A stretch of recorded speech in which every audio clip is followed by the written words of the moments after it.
I'm a Texas mom with a kid in public school.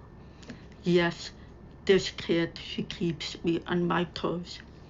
Here's what I wish I knew when I got that phone call from the school saying he was in trouble.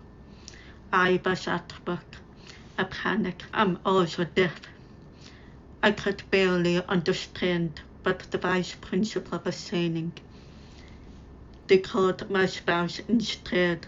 She texted me everything that had happened with my son and another child. So I got into my car and I drove over to the school and met with the vice principal in person. Going into that meeting, I wish I had this guide with me so that I could be a better advocate. I would have known to request the incident report in writing.